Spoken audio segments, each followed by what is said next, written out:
अस्सलाम वालेकुम। Good morning.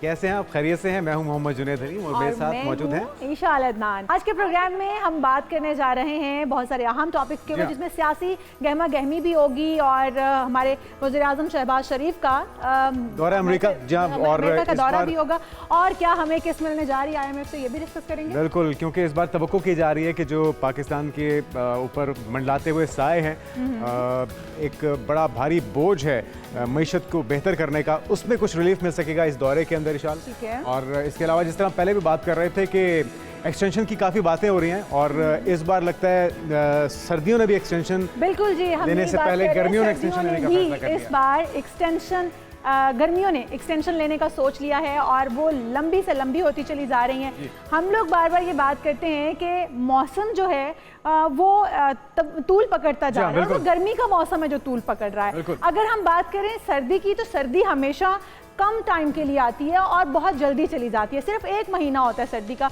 और वो होता है जनवरी का महीना, और जनवरी में मैक्सिमम सर्दी होती है, और उसके बाद हम देखते हैं दोबारा से वेदर चेंज होता है और फिर वही गर्मी जो है वो अपने तेवर दिखाने शुरू कर देती है। तो इस बार भी जो आप कह रहे थे सर्दियाँ जल्दी आने वाली हैं, ऐसा कोई चक्कर नहीं है। मौसम एक बार फिर से बता असरात हम भी देख रहे हैं कराची के अंदर।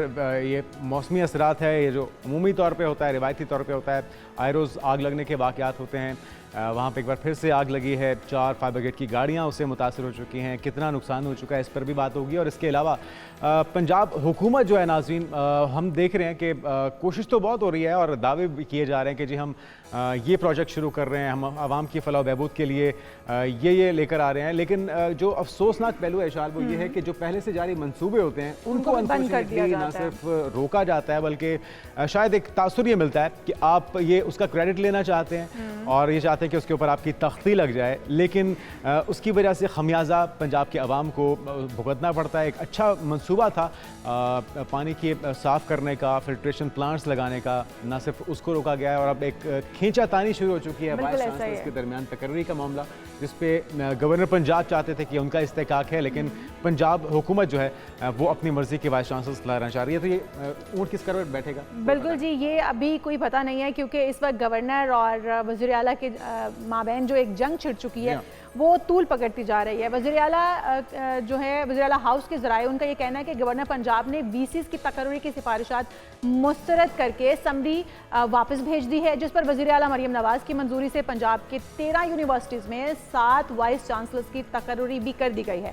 अब गवर्नर्स की मंजूरी के बगैर, गवर्नर की अगर मंजूरी नहीं थी तो फिर 7 यूनिवर्सिटीज़ के वाइस चांसलर्स का तकर्रुर किस तरह से किया गया, क्योंकि ये सवाबदीद डायरेक्टली गवर्नर के पास है। अच्छा, ये जो खींचातानी चल रही है, इसमें नुकसान जो है वो अल्टीमेटली तलबा का होगा, और जो मयार है, जो मेरिट है, उसकी धज्जियां उड़ाई जाएंगी। इस पर तफसीलन बात कर लेते हैं इंशाल्लाह। हमारे साथ स्टूडियोज में मौजूद हैं हमारे ब्यूरो चीफ लाहौर से एक न्यूज़ के बाबर डोगर साहब। बाबर साहब, वेलकम कहेंगे आपको।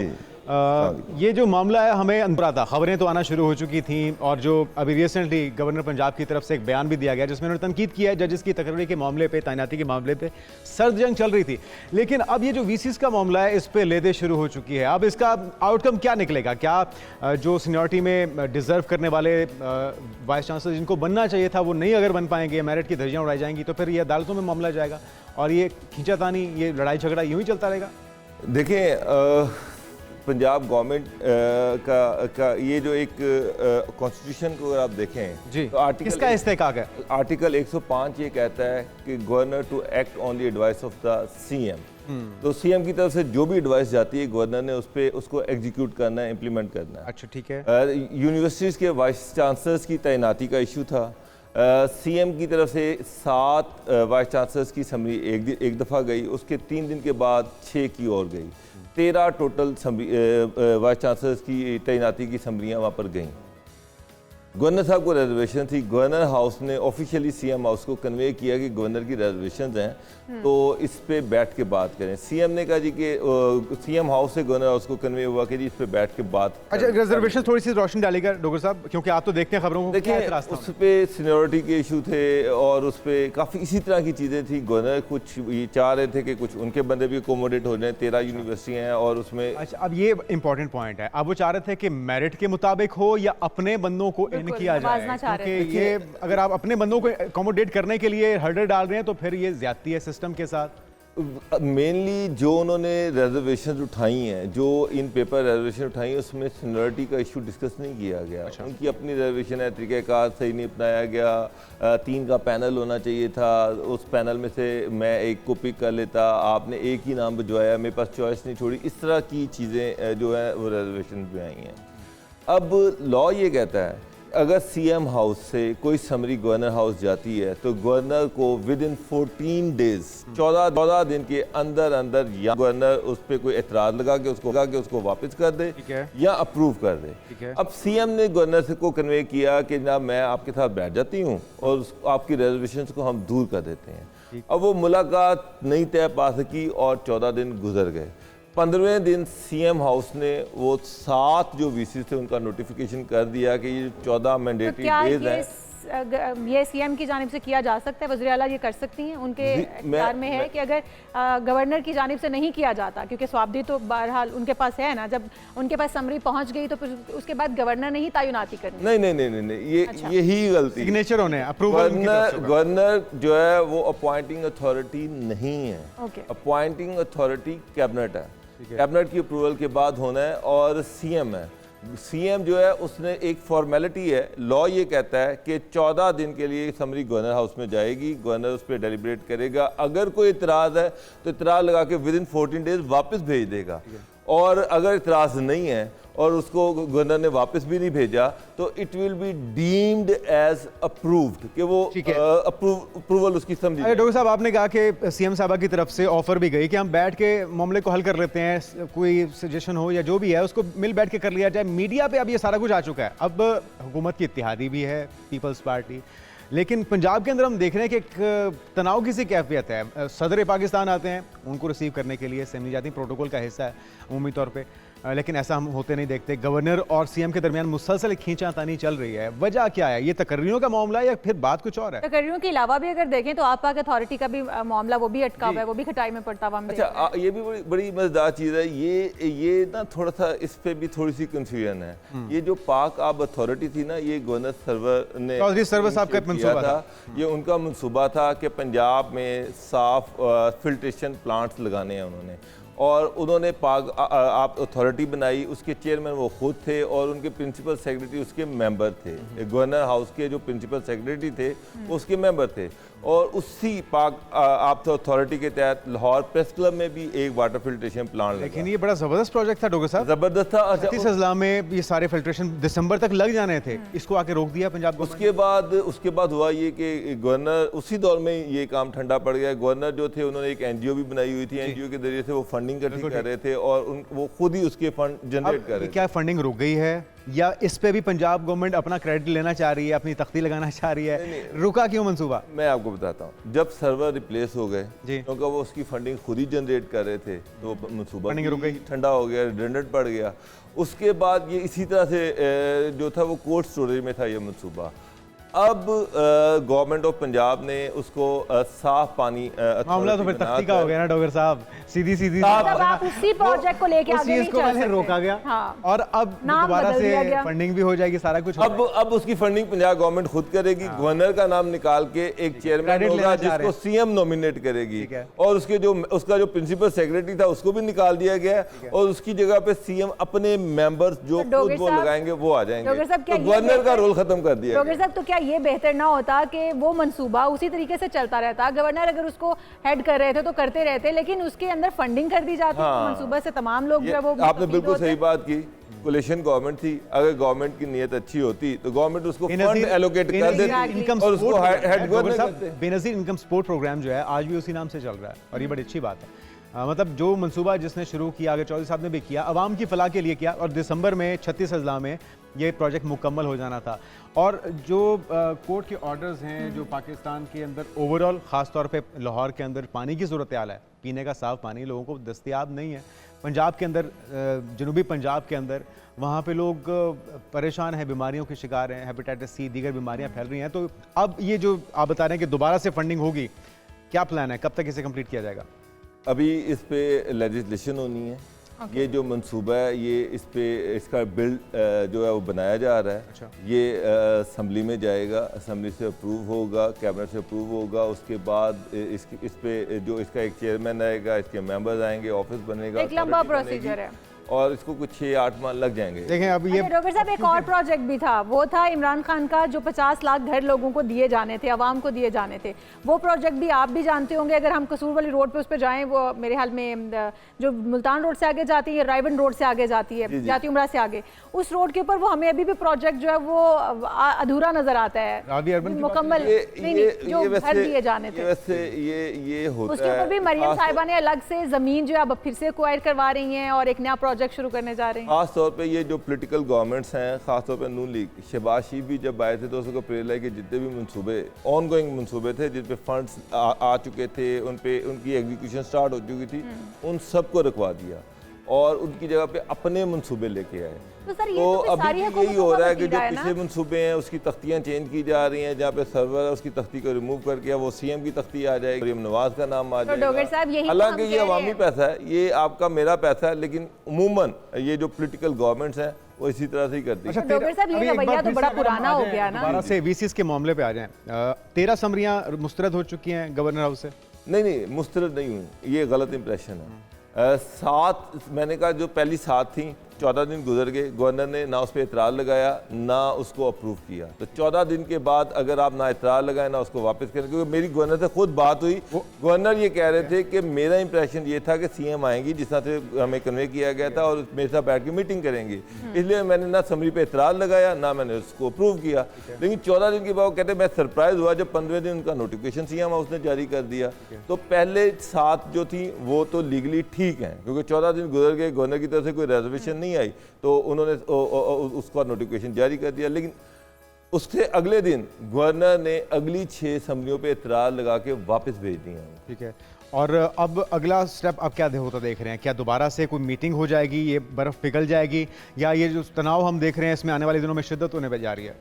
देखिए इसमें बहुत सारे इश्यूज़ हैं। फिर पार्टी के यहाँ पे एमपीएज़ हैं, अगरचे उन्होंने मिनिस्ट्री नहीं ली, लेकिन वो समझते हैं कि वो कोलिशन गवर्नमेंट में बैठे हुए हैं, उनके काम होने चाहिए, उनके ऑफिसर्स जो है उनकी तैनाती होनी चाहिए, जो उनका कोटा है एज आ अलाय वो उनको मिलना चाहिए। तो वो चाहे वो जितनी भी एडमिनिस्ट्रेटिव पोस्ट हैं उनमें और दूसरी चीज़ों में। तो नून लीग जो है वो फिलहाल इसमें इंटरेस्टेड नहीं है और मुझे ये लग रहा है कि ये तनाव बढ़ना है, ये कम नहीं होना, क्योंकि फिर पार्टी जो है वो अपने आप को अलाय समझती है, लेकिन वो मिनिस्ट्री नहीं ले रही, लेकिन बाकी हर चीज़ में वो चाहती है कि उसको शेयर मिलना चाहिए। इस तरह तो और यही फड्डा वीसीज की तैनाती पे था कि 13 वीसीज हैं तो उसमें हमारा शेयर कितना है। तो सर इस तरह से तो इत्तेहाद कमज़ोर पड़ जाएगा, क्योंकि बहुत बड़ा इत्तेहादी है पीपल्स पार्टी नून लीग का, अगर देखा जाए तो ये तो इत्तेहाद कमज़ोर पड़ जाएगा। जिस तरह से वज़ीर आला साहब का रवैया है गवर्नर साहब के साथ और दोनों की आपस में जिस तरह से तन चुकी है, नून लीग ये समझती है कि अगर पे पार्टी ऑफिसर्स की तैनाती में, वीसीज की तैनाती में अपना शेयर मांगती है, लेकिन गवर्नमेंट में उनकी पार्टनर नहीं बन रही, या तो मिनिस्ट्रीज लें आके हमारे साथ हुकूमती बर्डन शेयर करें, वहाँ पे वो नहीं आ रहे तो वो ये कह रहे हैं कि जी ये कड़वा कड़वा थू थू मीठा मीठा हप हप ये चीज़ें नहीं चलेंगी, या तो हमारे साथ मिनिस्ट्री शेयर करें, अदरवाइज फिर इनको दूसरा शेयर भी नहीं मिलेगा। तो ये इशू इसी तरह से लटका रहना है अनटिल और अनलेस। यहाँ जो दूसरा जुनेद ने आपसे सवाल पूछा था कि उनका रवैया ये है कि अगर सदर भी आता है तो उसके एजाज़ में या उसको रिसीव करने के लिए भी मरियम साहिबा नहीं जाती हैं, वज़ीर आज़म साहब आ रहे हैं तो उनको भी लेने के लिए वो नहीं जाती हैं, तो वो रवैया भी थोड़ा सा बताइएगा कि वो उनका रवैया ठीक है जो वो कर रहे हैं? देखिए कानूनी तौर पे तो अगर प्रेसिडेंट आता है तो वज़ीर आला को उसको रिसीव करना चाहिए। जब प्राइम मिनिस्टर कराची जाते हैं तो चीफ मिनिस्टर सिंध उनको रिसीव करने आते हैं, गवर्नर सिंध उनको प्रोटोकॉल का हिस्सा है और फिर ये अलाय भी हैं। तो लेकिन ये एक उन्होंने बहाना ये बनाया कि जी उस वक्त कुछ मीटिंग थी तो मैं उसमें से नहीं उठ सकती थी, तो मैंने उस वक्त अपने कुछ मिनिस्टर्स को भेजा कि वो उनको रिसीव कर लें। तो बस ये चीज़ें अभी ख्याल ये लग रही है कि कोई किरदार इसमें अदा करेगा ये जो तनाव है इसको कम करने में, क्योंकि अगर वीसीज के मामले पे भी स्टैंड ले लिया गया है, साफ पानी का मंसूबा है, अल्टीमेटली सफ़र तो कौन करेगा? पाकिस्तान के पंजाब के अवाम करेंगे, तलबा करेंगे। अगर मेरिट पे तकर्रियाँ नहीं होंगी, साफ़ पानी नहीं मिलेगा तो उसके लिए भी अवाम में बीमारियाँ फैलेंगी, वो मुतासर होंगे। तो किरदार कौन अदा करता हुआ दिखाई दे रहा है? इन्होंने एक कमेटी बनाई हुई है जिसमें इसहाक डार जिसको लीड कर रहे हैं, दूसरी तरफ से राजा जो हैं पीपल पार्टी के वो हैं, उसके हेड हैं। ये पंजाब के मामलात को देखने के लिए वो मीटिंग कर रही है, उसमें राना सनाउल्लाह भी। लेकिन आपको लगता है डॉक्टर साहब कि सीएम साहबा जितनी उनके पास अथॉरिटी है और वो नवाज शरीफ साहब की साहबजादी भी हैं, तो उनको उनका जो एक अंदाज़ सियासत है उससे बदला जा सकेगा? देखिए, पंजाब गवर्नमेंट जो पॉलिटिकल गवर्नमेंट है, सीएम ये समझते हैं कि ये गवर्नमेंट उनकी है, ये हुकूमत उनकी है, और गवर्नर का जो रोल है वो बड़ा लिमिटेड सा है। तो गवर्नर को अपना लिमिटेड रोल ही प्ले करना चाहिए, और जो सियासी मामलात हैं या जो एडमिनिस्ट्रेटिव मामलात हैं, गवर्नर का उनसे कुछ लेना देना नहीं है, तो उसमें उनका अमल दखल नहीं होना चाहिए। चलें, बहुत शुक्रिया बाबर डोगर साहब हमारे साथ मौजूद थे। नाज़रीन, और मंसूबा किसी का भी हो, अगर आवाम की फलाह बहबूद के लिए है तो उसे सिर्फ इस मकसद के लिए कि तूल दिया जाए या आपकी तख्ती लग जाए, उसे ना तो तनाव का शिकार बनाना चाहिए, बल्कि फौरी तौर पर इसको रोक दिए जाते हैं या फिर उनके अंदर हर्डल्स क्रिएट कर दी जाती हैं, तो उससे थोड़ा सा मेरे ख्याल में तमाम हुकूमतों को अपना थोड़ा सा रवैया बदलने की ज़रूरत है। मेरिट पे तकर्री करें और जल्द से जल्द इस चीज़ को सॉल्व होना चाहिए, चाहे वो वीसीस का मामला हो या साफ पानी का मंसूबा हो। आगे बढ़ते हैं और एक पकड़ धकड़ का सिलसिला जारी है। बिल्कुल जी, आप हुकूमत एक्टिव हुई है। बिल्कुल, हुकूमत एक्टिव हुई है और अब जो जाली नंबर प्लेट्स हैं वो नहीं चलेंगी, ये एक मैसेज दिया गया है पुलिस की जानिब से। टिकटॉकर ये हैं नदीम नानीवाला, इनका नाम है, बड़ा अजीब नाम है, वैसे पहली दफ़ा सुना मैंने। लेकिन बार आप तस्वीर में देख रहे हैं कि ये मुख्तलिफ स्टंट्स टिकटॉकर करते रहते हैं, और इस बार जो उन्होंने एक कोशिश की थी अपने आप को नंबर प्लेट रखी थी 804 IK 804 उस नंबर प्लेट पे लिखा हुआ था और वो गैर कानूनी तौर पर लगाया। कैदी 804 वाला 804 होगा ना, जो उन्होंने लगाया हुआ था। पीटीआई के फैंस हैं, उनको मुतासिर करने के लिए एक कोशिश थी, लेकिन वो महंगी पड़ गई है। इनको डिफेंस पुलिस ने गाड़ी में ना सिर्फ कब्जे में लिया, इनको भी हिरासत में लिया, और सिर्फ हिरासत में नहीं लिया बल्कि इनके खिलाफ मुकदमा भी दर्ज कर लिया गया है। दर्ज कर लिया गया। अच्छा, और होता ना खैर कोई भी रैंडम कोई स्टिकर होता, नाम होता, चीज होती तो शायद बचत मिल जाती, इनको अवगत ना होती। नंबर ही 804 रख लिया है, तो 804 ज्यादा हल्का लिया था इन्होंने पंजाब गवर्नमेंट को भी और विभाग को भी, और एक कोशिश थी शोहरत की, लेकिन शोहरत तो मिल गई है। वो कहते हैं ना बदनाम ना होंगे तो क्या नाम ना होगा। नाम बहुत ज़्यादा हो रहा है इस वक्त उनका। और हम यहाँ पर एक ब्रेक शामिल करने जा रहे हैं, लेकिन ब्रेक से जब वापस आएंगे तो आपको बताएंगे कि कराची में आग कैसे लगी और हकाइक क्या है।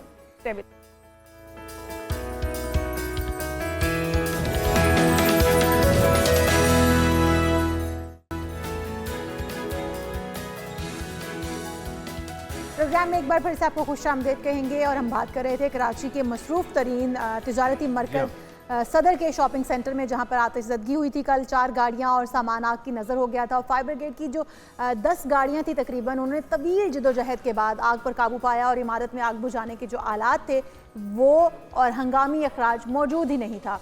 तो इस सूरत में इस तरह की बहुत सारी बिल्डिंग्स जो हैं वो जुनेद बनाई जाती है, जिनके अंदर इस चीज़ का ख्याल ही नहीं रखा जाता। जाने जा चुके हैं इस गफलत की वजह से, इस लापरवाही की वजह से, और हर बार ये होता है कि बड़ी आग लगती है, बड़ा नुकसान होता है, फिर जो महकमे हैं उनकी दौड़ें लग जाती हैं, इस बात को यकीनी बनाने के दावे किए जाते हैं कि जी आइंदा से ऐसा नहीं होगा, लेकिन फिर एक नया वाक़या होता है, एक नया अलमिया जन्म लेता है। तो ये बेसमेंट में कायम मीटर रूम में आग लगी थी, और धुआं भरने से फायर ब्रिगेड को दाखिल होने में मुश्किलात का सामना भी करना पड़ा। मनाजिर आप देख सकते हैं, गाड़ियां भी इसमें जली हैं। मुतबादिल रास्तों से अंदर दाखिल होने वाले फायर फाइटर्स ने आग बुझाने का काम जो है उसको बिलाखिर शुरू किया, और फिर मुश्किल से इस आग के मकाम पर पहुंचे, और तवील कोशिशों के बाद कई घंटे लग गए हैं, क्योंकि आग की शिद्दत बहुत ज़्यादा थी और सिचुएशन ऐसी थी कि वहाँ पहुँचने में जो इंटरनेशनल लॉज के मुताबिक बिल्डिंग्स बनती हैं, उनके अंदर आपका इमरजेंसी एग्जिट रखा जाता है, फिर उसके अलावा आपके फायर आलात जो आग बुझाने के आलात कंट्रोल करने के लिए आलात हैं वो रखे जाते हैं। इस बिल्डिंग के अंदर वो दोनों चीज़ें कहीं पर नज़र नहीं आई हैं,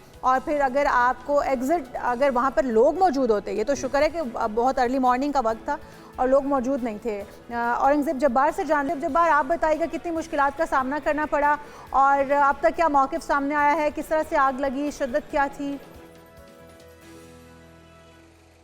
जी देखिए, अगर शुरू से बात की जो करूं तो ये सदर का शॉपिंग सेंटर है, इंतहाई मसरूफ़ ये शॉपिंग सेंटर और ये इलाका है, तिजारती मरकज़ है। इसके अंदर जो आप मेरे पीछे ये शॉपिंग सेंटर देख सकते हैं उसके अंदर जब बेसमेंट में मीटर रूम के अंदर आग लगी है, तो इस आग को जो है वो फैलने से रोकने वाला जो है वो कोई नहीं था, लेकिन क्योंकि वजह ये बताई जा रही है फायर ब्रिगेड हुकाम की तरफ से कि एमरजेंसी फायर एक्सटिंग्विशर या ऐसे कोई आलात जिस पे हंगामी तौर पर जो है वो आग पे काबू पाया जा सकता वो अंदर मौजूद नहीं थे। खुशकिस्मती से अलग सुबह का वक्त होने की वजह से जो है वो अंदर लोग मौजूद नहीं थे, जिसकी वजह से जानी नुकसान नहीं हुआ। अलबत्ता जब फायर ब्रिगेड को जो है वो इतला दी गई तो रिवायती ताखीर के बाद जो है वो फायर ब्रिगेड और रेस्क्यू 1112 की टीमें यहाँ पे पहुंची और बाहर खड़े होकर जो है वो काफ़ी देर तक इस बात का जो है वो अंदाज़ा लगाया गया कि यहाँ पे जो है वो दरवाजे पे जो है वो धुआं होने की वजह से जो है वो अंदर कैसे दाखिल हुआ जाए।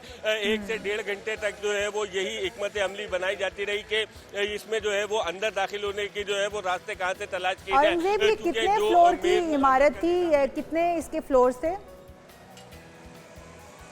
जी देखिए, ये 3 मंजिला इमारत है। इसका जो है वो बेसमेंट आग की लपेट में आया था, जहां पे जो है वो सैकड़ों की तादाद में जो है वो गैर कानूनी तौर पर एक पार्किंग जो है वो बनाई गई थी, जहां पे सैकड़ों गाड़ियां मोटरसाइकिलें जो है वो मौजूद थी, जो कि जो है वो 4 से 5 गाड़ियां और मोटरसाइकिलें जो है वो जलकर मुतासिर भी हुई हैं। लेकिन अफसोस की बात यह है कि इसमें जिम्मेदारों का तयन करने के लिए कोई कानूनी कार्रवाई। अच्छा औरंगजेब जबार, आग कितनी शदीद थी और अभी तक कुछ अंदाजा लग सका है कि इसमें कितना नुकसान चुका है? जी देखिए, नुकसान के अगर तखमीने की बात की जाए तो वो लाखों में है नुकसान, क्योंकि गाड़ियों के अलावा अंदर जो मौजूद गोदाम में सामान था, जिसमें ज़्यादातर जो है वो कंबल, रज़ाइयाँ और लुंडे के कपड़े थे, वो जलकर राख हुए हैं। इसके साथ साथ जो है वो अंदर मीटर वायरिंग और जो तमाम जो इंस्टॉलेशन थी वो भी जो है वो इस आग की नज़र हो गई है। लेकिन अभी तक ये देखा गया कि इसकी जिम्मेदारी जो है वो कौन लेगा, कोई जो है वो उसको जिम्मेदार अभी आग मुकम्मल तौर पर बुझ चुकी है अब्दुल जब्बार जी। औरंगजेब, अभी आग मुकम्मल तौर पे बुझ चुकी है और क्या कूलिंग का अमल हो रहा है इस वक्त?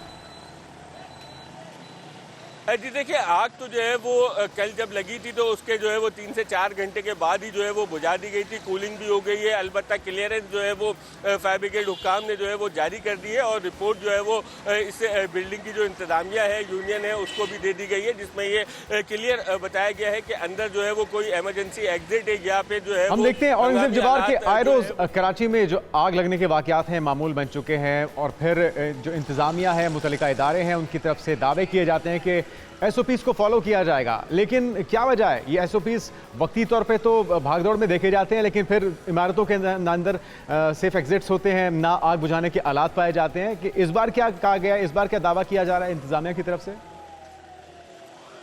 जी बिल्कुल दुरुस्त कहा आपने। गुज़िश्ता साल ये देखा गया था कि 2 बड़े आतिशबाजी के वाक़यात कराची में हुए थे, जिनमें भारी जानी नुकसान हुआ था। एक आयशा मंजिल पे आरसी शॉपिंग सेंटर में जो है वो पूरा शॉपिंग सेंटर आग की लपेट में आया था, जिसमें जो है वो जानी नुकसान हुआ। उसके बाद RJ शॉपिंग मॉल में जो है वो आग लगी थी गुलिस्तानी चौर में, उसमें जो है वो 11 से 12 अफराद जो है वो दम घुटकर जहाँ भाग हो गए थे। उसके बाद जो ज़िले इंतजामिया है, शहरी हुकूमत है, वो जो है वो इंतहाई मुतहर्रिक हुई थी और तमाम बिल्डिंगें जो तिजारती मराकज़ में कायम है उनके इंस्पेक्शन का जो है वो हुक्म दिया गया और वक्ती तौर पे जो है वो भाग दौड़ करके इंस्पेक्शन की गई। लेकिन इंस्पेक्शन के दौरान जो है वो ये भूल गया और उसको जो है वो फिर पसे पूछ डाल दिया गया कि इस जैसी जो तिजारती मरकज़ की जो मेन बिल्डिंग्स हैं, जो शॉपिंग सेंटर्स हैं, वहाँ पर भी इंस्पेक्शन किए जाने चाहिए थे, क्योंकि इसके अंदर भी जो है वो इंस्पेक्शन अगर किया जाता तो ये बात सामने आ जाती कि अंदर जो है वो इमरजेंसी के जो एग्जिट्स हैं वो मौजूद नहीं है, ना ही जो है वो फायर एक्सटिंग्विशर्स लगाए गए।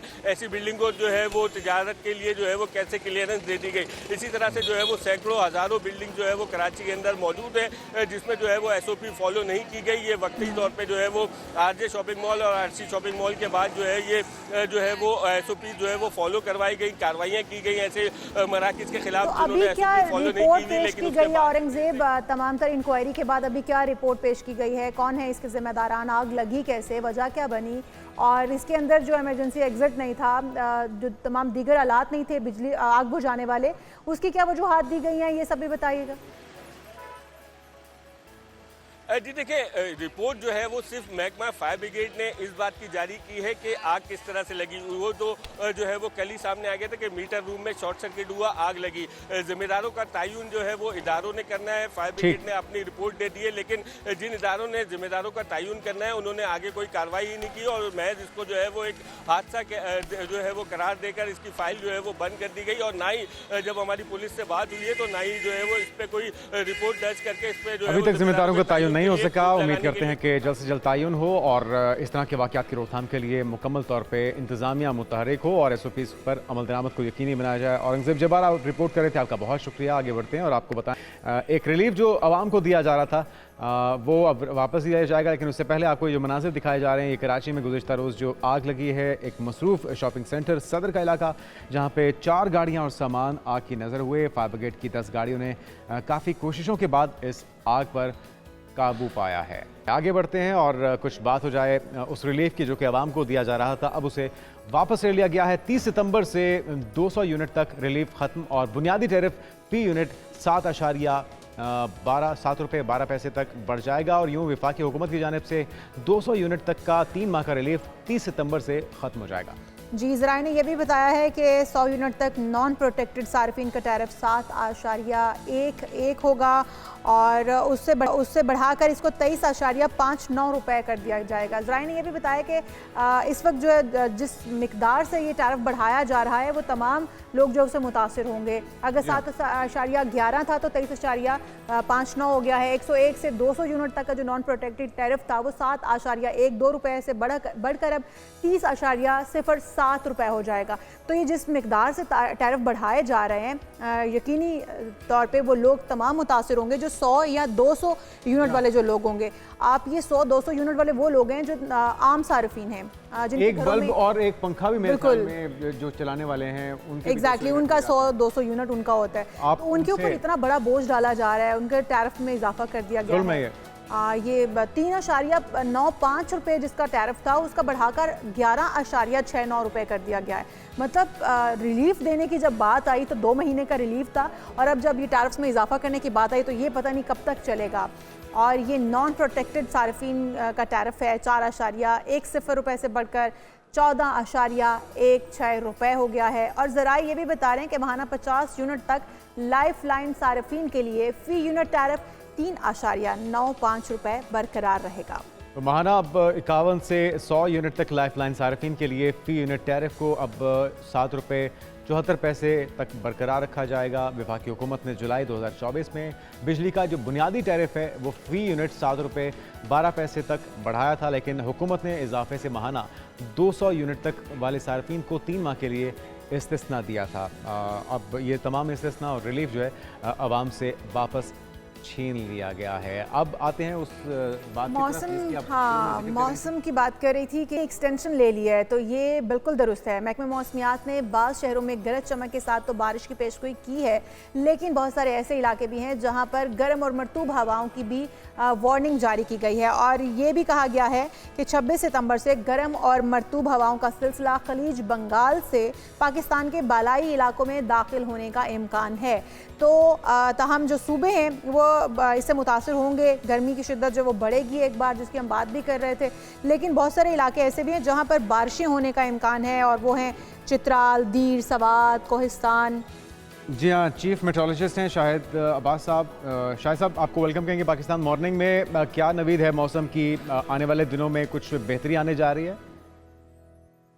जी बिल्कुल ऐसे है कि अब जो पिछला एक हफ्ता गुजरा है तो उसमें से लगातार टेम्परेचर भी बढ़ रहे हैं और उसमें से मॉइस्चर भी बढ़ रहा है जी। और जैसे ये हुआ कि जो टेम्परेचर है वो 45 से 50 के दरमियान चले गए पंजाब के और बाकी शहरों के, और जो काफी अनरेस्ट है और इसको बर्दाश्त करना काफी मुश्किल है।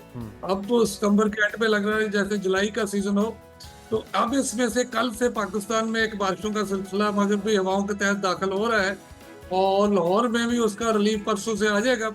और उसमें ये होगा कि ये बारिशें जो हैं कि सेंट्रल और अपर पंजाब और नर्दर्न एरिया में होंगी, अच्छी और हल्की बारिशें हैं, लेकिन इसके साथ ठंडी हवाएं होंगी वेस्टर्ली। उसके बाद जो हवा चलेगी उससे ये होगा कि उससे नमी का तनासब कम हो जाएगा। डे टेम्परेचर जो है वो तो मिड अक्टूबर तक 35-36 की रेंज में होते हैं, लेकिन रात का जो टेम्परेचर है और जो शाम का है वो उसमें से काफी रिलीफ शाहिद मिल साहब, जाएगा। हम पहले जब बारिशों का स्पेल चल रहा था हम लोग यही बात कर रहे थे कि इस बार शायद सर्दी बहुत जल्दी आने वाली है, क्योंकि मौसम में खुनकी देखी जा रही थी और मौसम बड़ा प्लेजेंट हो गया था। लेकिन अब हम देख रहे हैं कि कुछ पिछले एक हफ्ते डेढ़ से काफ़ी शदीद गर्मी हो रही है। हब्स के भी दिन हैं, जैसे कि पहले भी देखा जाता था कि अगस्त तक हब्स रहती थी, जैसे अगस्त गुजरता था सितंबर में मौसम नॉर्मल हो जाता था। लेकिन इस बार गर्मी की इतनी शिद्दत की वजूहत क्या है?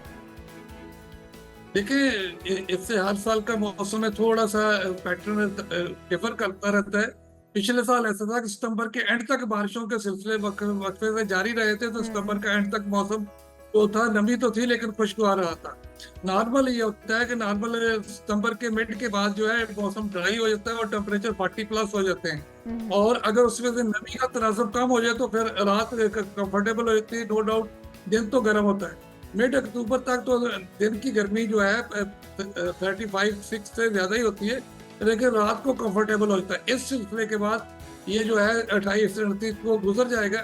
इसके बाद डे टेम्परेचर जो है 36 या 37 की रेंज में तो रहेंगे, लेकिन एक तो उसका ड्यूरेशन जो है गर्मी का वो कम हो जाएगा दिन के वक्त, यानी कि और दूसरा ये कि शायद साहब नमी कम होने से तवक्को रखें कि रात और- मौसम में बेहतरी आ सकती है इस स्पेल के बाद, ये जो आप बता रहे हैं परसों से जिसके असरात आएंगे।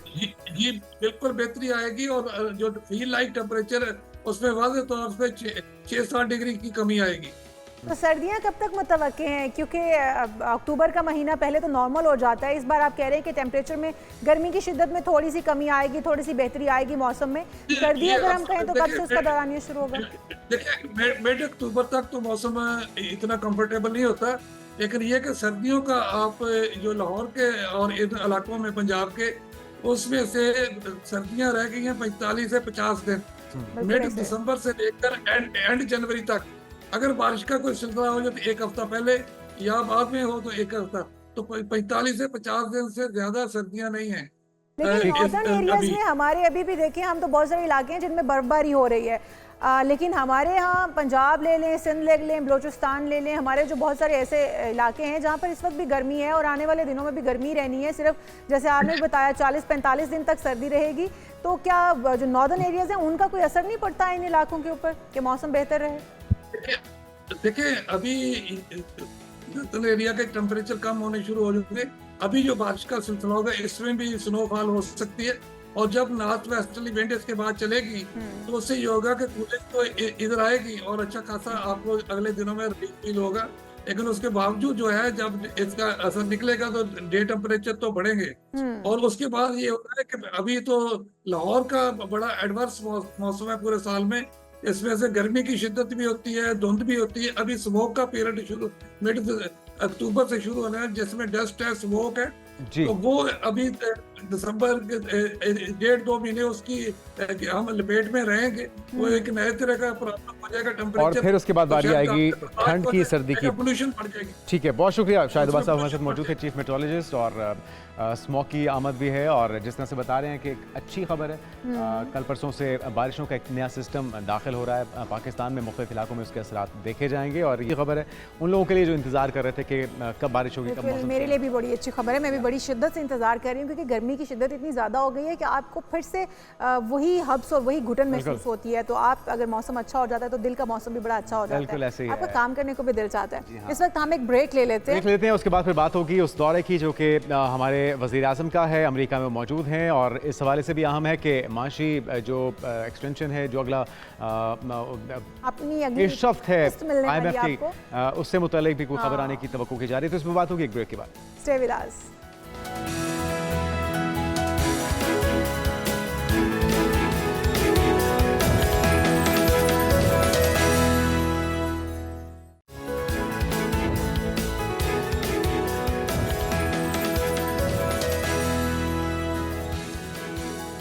नाज़रीन, वेलकम बैक। और बात हो जाए वज़ीर आज़म के दौरे अमेरिका की, जो कि माशी हवाले से भी अहम है। और वज़ीर आज़म के दौरे अमेरिका का बुनियादी मकसद जनरल असम्बली का इजलास है, और इसमें खिताब भी होगा वज़ीर आज़म का। लेकिन जिन हालात में उनका दौरा शुरू हुआ है, इससे पाकिस्तान की माशी मुस्तकबिल के हवाले से भी अहम करार दिया जा रहा है। बिल्कुल ऐसे ही है जी। और दौरे में वज़ीर आज़म की बाज़ आलमी रहनुमाओं के साथ IMF और वर्ल्ड बैंक के हुकाम से भी मुलाकातें शेड्यूल हैं और ये इम्कान भी जाहिर किया जा रहा है कि आज IMF पाकिस्तान के लिए अपने 7 अरब डॉलर्स के प्रोग्राम की मंजूरी दे देगा और इसकी मंजूरी के बाद ही मुख्तलिफ ममालिक के साथ होने वाले जो बाज़ मुआहिदों पर पेशरफ्त शुरू होगी।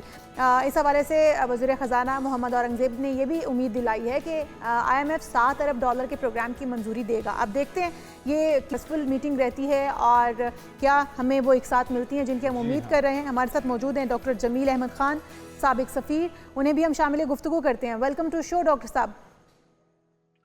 Thank you for having me. Doctor साहब, हम तो ये समझ रहे हैं कि बड़ी अहम मुआशी हवाले से भी और वैसे भी बड़ी अहम जो है ये उनकी कॉन्फ्रेंस और ये उनकी मीटिंग, ये दौरा, आप क्या समझ रहे हैं कि कितना कारआमद साबित होगा ये दौरा उनका और पाकिस्तान की मुआशी हालत में कोई सुधार आएगा? जी डेफिनेटली इसमें बेहतरी आती है जब भी कोई सरबराह या हेड ऑफ गवर्नमेंट विजिट करता है किसी जगह का, और ख़ास तौर पर जनरल असेंबली के सेशन में जब सरबराहान जाते हैं तो उसके चंद फ़वाइद हैं। इस तरह कि आपने खुद अपने इंट्रो में बताया है कि वो IMF से भी उनकी मीटिंग होगी, वर्ल्ड बैंक से भी मीटिंग होगी, हमेशा होती है, इस मरतबा भी होगी, लेकिन इस दफ़ा ज़्यादा इसकी अहमियत है, ज़्यादा कलीदी मीटिंग है, इसलिए क्योंकि बिल्कुल अब हमारी आज ही IMF के जो फाइनल एग्जीक्यूटिव कमेटी की मीटिंग है उसमें हमारे कर्ज जो हमें मिलना है, जो कि हमारे लिए इस वक्त बहुत ही ज़रूरी है, और हम जिस नहज पर पहुंच गए हैं, इस नहज पर जहां हम हैं वहां ज़रूरी है कि हमें ये 7 बिलियन मिल जाने चाहिए, और मिल जाएंगे आज इंशाल्लाह, क्योंकि हमें वज़ीर ख़ज़ाना ने भी इसका बता दिया, और प्राइम मिनिस्टर जब मिलेंगे IMF से तो ज़ाहिर है उसका डायरेक्ट असर तो एग्जीक्यूटिव कमेटी पर बिल्कुल, जिसे कहा जाए कि 100% तो नहीं पड़ सकता, लेकिन उसमें एक अच्छा इंप्रेशन कायम होता है, एक आखिरी गुडविल पैदा हो जाती है, और IMF के ज़ाहिर है सरबराह वहाँ मौजूद होता है एग्जीक्यूटिव कमेटी में, और वहाँ यकीनन जो पर्सनल इंप्रेशंस होते हैं वो काम आते हैं, तो ये ऐड ऑन हो जाता है। डॉक्टर साहब, आपको लगता है कि जो इस मौके पे जो टाइमिंग है, मेन एजेंडा पाकिस्तान की तरफ से यही होगा कि हमारी माशी सूरत हाल में बेहतरी आ सके, या कुछ और भी मामलात हैं जिस पे पाकिस्तान को फोकस करना चाहिए? देखिए, आपने क्योंकि बात की है वर्ल्ड बैंक और IMF की, तो जाहिर है ये वो इदारे हैं जो कि आपको कर्ज दिया करते हैं, आपको ग्रांट दिया करते हैं, आपकी बहुत सारे मामलात में माली मदद पूरी दुनिया की करते हैं। तो हम जाहिर है इस वक्त, जैसा मैं बता रहा था, कि जिस मोड़ पर हैं वो बड़े मोड़ हमारा ऐसा ख़तरनाक है कि हमें ये चीज़ें मिलनी चाहिए, वरना हमारी कमर टूट सकती है। तो उस लिहाज से ये अहमियत है, लेकिन उनके अगर आप इस वक्त न्यूयॉर्क में मौजूदगी की बात करें तो ये मल्टीलैटरल फोरम है जनरल असेंबली का, यहाँ मुख्तलिफ सरबराहान से मुलाकात हुई है उनकी, एक मालदीव से हुई है, तुर्किया से हुई है, और कई ममालिक के सरबराहान से उनकी मुलाकातें जारी रहेंगी। तो ये जब बायलैटरल कोई भी प्लेटफॉर्म हो, और ये तो सबसे बड़ा प्लेटफॉर्म है मल्टीलैटरल, तो वहाँ बायलैटरल मीटिंग्स भी हुआ करती हैं, और उसमें एक आइस ब्रेकिंग होती है, उसके बाद फिर फॉरेन ऑफिस फॉलो अप करता है और बाकी महकमे उसको फॉलो अप करते हैं। तो यकीनन ये एक अहम खुशाइन बात है कि प्राइम मिनिस्टर की मीटिंग। डॉक्टर साहब, वज़ीर ख़ज़ाना ये कहते हैं कि पॉलिसी रेट जो है वो मुल्क में बेहतर होने के बायस जो सरमायाकार हैं उनका रुझान बड़ा है और उनमें उनके एतमाद में भी इजाफा हुआ है। क्या आप देख रहे हैं बाहर से भी सरमायाकारी आते हुए देख रहे हैं पाकिस्तान के अंदर, या पाकिस्तान के जो अपने शहरी हैं वो भी सरमायाकारी करते हुए नजर आ रहे हैं आपको? देखिए, सिर्फ पॉलिसी रेट तो एक मामला है ना, और एक उसमें मस्बत चीज़ है कि पॉलिसी रेट, लेकिन पॉलिसी रेट पे भी माहिर माशियात आपको बता सकते हैं कि कंसिस्टेंट नहीं रह सकता, ये सस्टेनेबल नहीं रह सकता अगर इन्फ्लेशन कंट्रोल ना हो। खैर, इस पे तो मैं ज़्यादा तबसरा इस वक्त आपका मौजूद दूसरा है। तो दूसरी चीज़ ये है कि इन्वेस्टमेंट की बात, इन्वेस्टमेंट के लिए बहुत सारे और अवामिल हैं, उसमें सिक्योरिटी फैक्टर है, उसमें स्टेबिलिटी फैक्टर है, उसमें पॉलिटिकल स्टेबिलिटी फैक्टर है, उसमें कॉन्फिडेंस फैक्टर है, उसमें ईज ऑफ डूइंग बिजनेस है, कॉस्ट ऑफ डूइंग बिजनेस है, उसमें तो बहुत सारे अवामिल आ जाते हैं ना। सिर्फ इस वजह से कि पॉलिसी रेट कम हो गया है और उसमें फिर में आना शुरू हो जाए इन्वेस्टमेंट, यस एक फैक्टर तो हो सकता है, लेकिन कई इसमें कलीदी फैक्टर्स और भी हैं जिसकी वजह से हमें उस पर काम करना पड़ेगा, वरना इस तरह हमारे पास इन्वेस्टमेंट, जिस तरह हम सोच और बगलें बजा रहे होते हैं, इस तरह इन्वेस्टमेंट नहीं आती है। जनरल असेंबली के हवाले से आप क्योंकि ये प्राइम मिनिस्टर के हवाले से बात की है, तो उनके 27 को जो उनका खिताब होना है इस मल्टीलैटरल फोरम पर, वहाँ बहुत सारी बातें, वहाँ ये बात तो नहीं आएगी माशी सूरत हाल की सिर्फ इस हद तक बात आ सकती है और शायद आए कि जो कर्ज दहनगान हमारे हैं, जो कर्ज दिया करते हैं, उन्हें चाहिए कि वो कुछ कर्ज अपने आसान मामलात पे भी आसान तरीके से भी दे डॉक्टर साहब, सकें। ये जो आपने बात की है असल आसान महत्व- एक साथ पे कर्ज मिलने की, हम आईएमएफ की तरफ देख रहे हैं और हम ये तवक्को करते हैं कि हमें $7 अरब की जो किस्त मिल जाएगी उससे हम कुछ दिन कुछ महीने और गुजार पाएंगे, लेकिन खुद इन्हिसारी की तरफ हमारा आगे बढ़ना या दोस्त ममालिक के साथ ट्रेड को आगे बढ़ाना, ताउन को आगे बढ़ाना, ऐसे इकदाम करना जिससे हमारा छुटकारा मुमकिन हो सके आईएमएफ से, कर्ज लेने से, ये कितना ज़रूरी है और इस फोरम को इस मकसद के लिए इस्तेमाल करना कितना ज़रूरी है? नहीं, देखिए, मैंने जैसे बताया कि मल्टीलैटरल फोरम पर जब गुफ्तगू होती है सरबराहान की, तो वहाँ ट्रेड की बात बिल्कुल की जानी चाहिए और हमेशा होती भी है।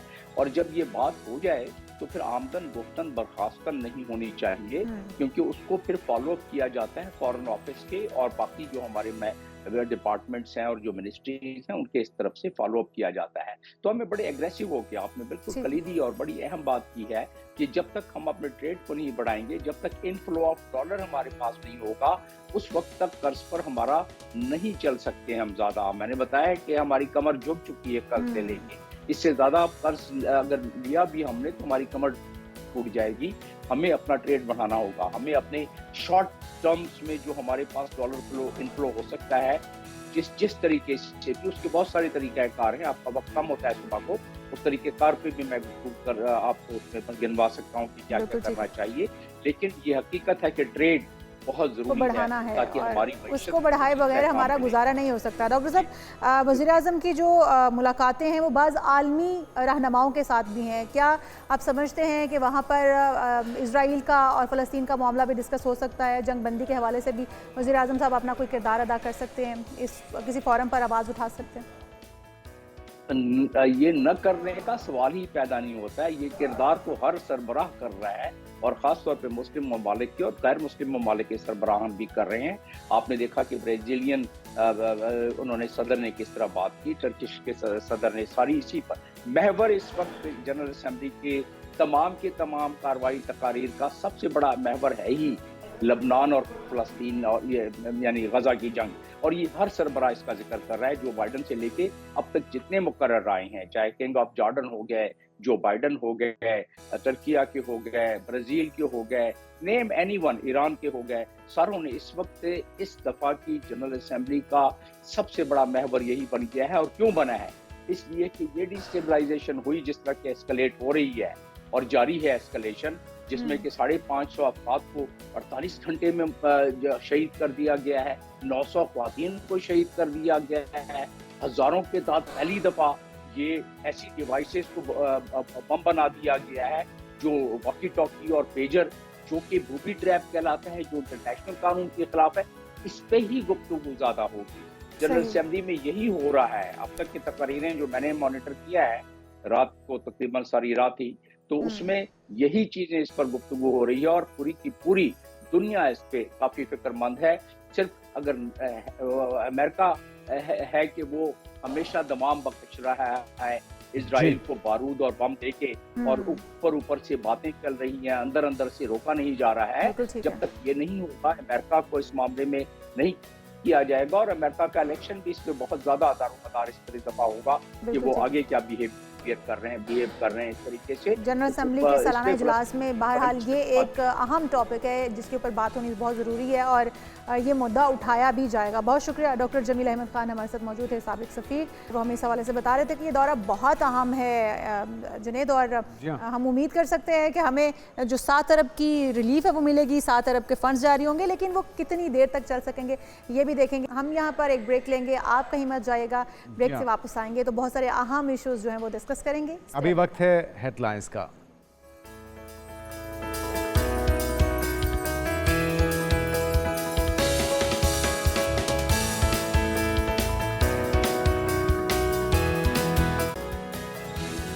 नाज़रीन, ब्रेक के बाद आपको कहेंगे खुशामदीद, सुबह खैर। उम्मीद करते हैं आपकी सुबह खैरियत से गुजर रही होगी। कुछ बात हो जाए क्रिकेट की और इंग्लैंड के खिलाफ पहला टेस्ट मैच, जिसके लिए 15 रुकनी पाकिस्तानी स्क्वाड का ऐलान अब कर दिया गया है। बड़ी शिद्दत से इंतजार हो रहा था और बड़ी तनकीद भी पाकिस्तानी टीम पर हो रही थी, क्योंकि जो पिछली कारकर्दगी है बांग्लादेश के खिलाफ वो तो आपके सामने ही है। उस पर बड़ी मायूसी भी क्रिकेट फैन को, और फिर हमने देखा कि जो सर्जरी की बातें हो रही थी उसमें तवक्को की जा रही थी कि बड़ी तब्दीली आएगी, बड़ी परफॉर्मेंस बेहतर होगी, लेकिन ऐसा कुछ भी नहीं हुआ। तो 7 से लेकर 11 अक्टूबर तक जो टेस्ट मैच है, इसमें अब क्या होने जा रहा है ये वक्त बताएगा। बिल्कुल जी, ये वक्त बताएगा। हमारे साथ हमाद सदीकी साहब हैं, स्पोर्ट्स जर्नलिस्ट, हम उनको भी शामिल गुफ्तगू करते हैं। Welcome to show. चले हम उनको भी लेंगे, लेकिन उससे पहले जो तब्दीलियां हो रही हैं वो भी आपके सामने हैं, और स्क्वाड का ऐलान कर दिया गया। एक बार फिर से कप्तानी के फराइज जो हैं वो सरंजाम देंगे शान के पास हैं, और नायब कप्तान होंगे सऊद शकील। इसके बाद जी आमिर जमाल हैं, अब्दुल शफीक, इब्रार अहमद, बाबर आजम, मीर हमजा, मोहम्मद हुरैरा, मोहम्मद रिजवान विकेट कीपर बनेंगे, नसीम शाह, नुमान अली, साइम अयूब, सलमान अली आगा, सरफराज अहमद भी विकेट कीपर का रोल अदा करेंगे। और हमारे साथ हमाद सदीकी साहब आ चुके हैं लाइन पे। हमाद सदीकी साहब, वेलकम टू शो। हमारे साहब, जो इस वक्त पहले स्क्वाड का ऐलान कर दिया गया है, बता दिया गया है इंग्लैंड के खिलाफ खिलाड़ी खेलने जा रहे हैं, क्या समझते हैं कि बिल्कुल ठीक सिलेक्शन हुई?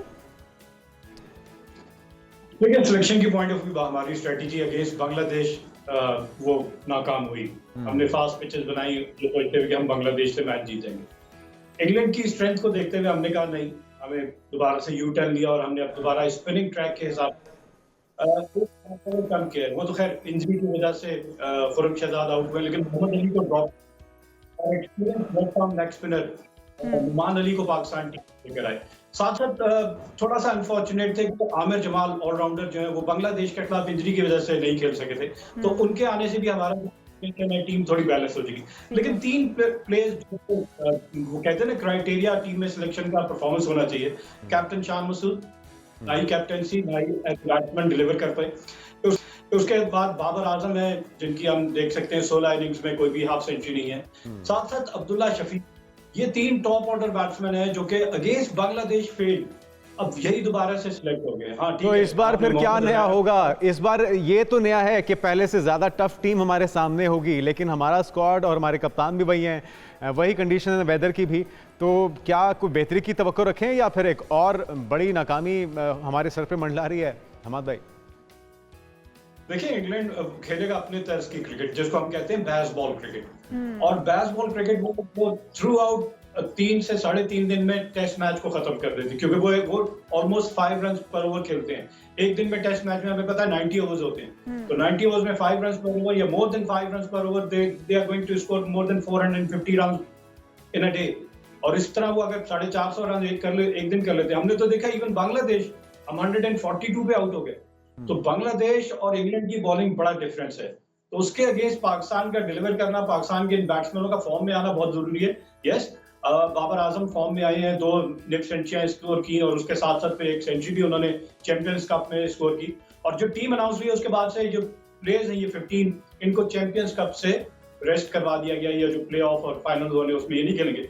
मेरा ये आइडिया था कि इनको इस चैंपियंस कप से पहले 2 डिफरेंट फॉर्मेट है, वनडे एंड टेस्ट। अपने इन प्लेयर्स को टेस्ट मैच खेलना था अगेंस्ट इंग्लैंड, उनको ये वनडे ना खेलने देते।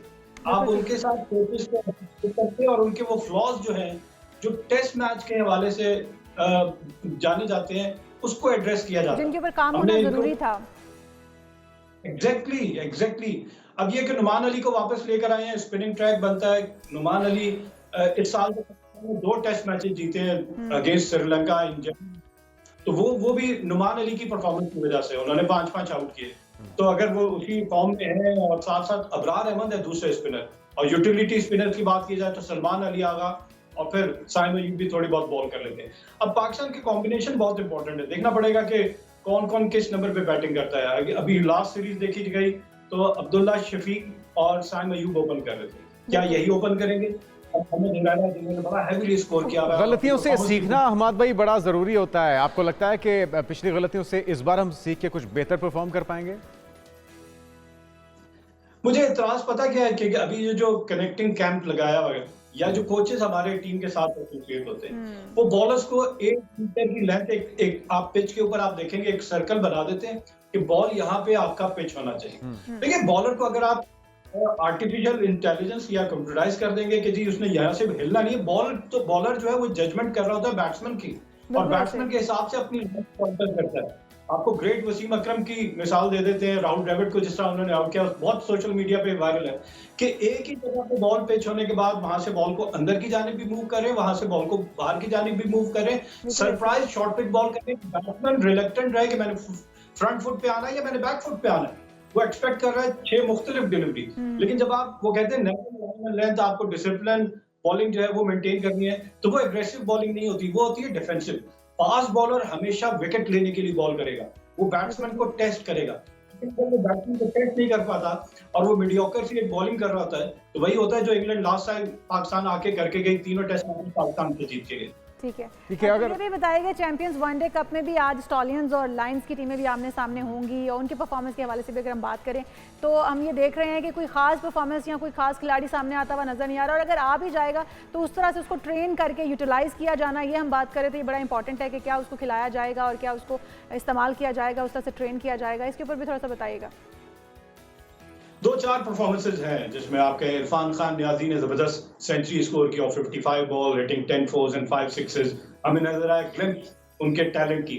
अब फिर वही मैं कहता हूँ, टैलेंट आ जाता है लेकिन उसको पॉलिश नहीं करते, हमारे कोचेस का रोल नहीं नजर, उनका इनपुट नहीं नजर आता। इसके साथ साथ इमामुल हक ने बड़ी अच्छी 2 इनिंग्स खेली है, और क्या वजह थी इमामुल हक को ड्रॉप करने की, कोई रीजन नहीं दिया गया।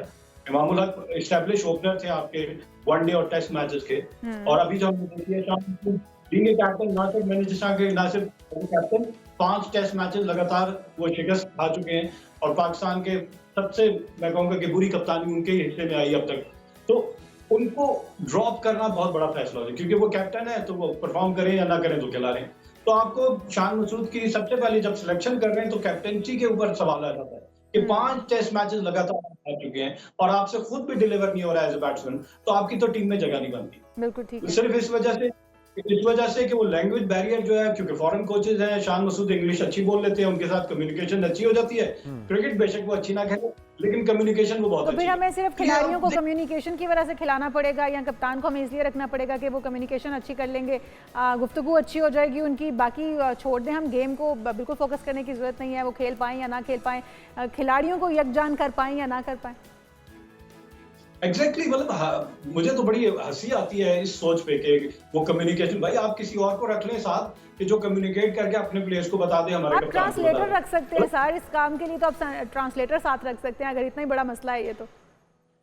एग्जैक्टली अच्छा, फिर एक और चीज है कि देखिए स्कूल में बच्चे को जब आप मैट्रिक में चला जाए, हम उसको कहें कि आप गवर्नमेंट के स्कूल के स्टाइल में तख्ती भी दे दे और दवात भी दे दे और कलम दे दे कि जी आपकी लिखाई अच्छी नहीं।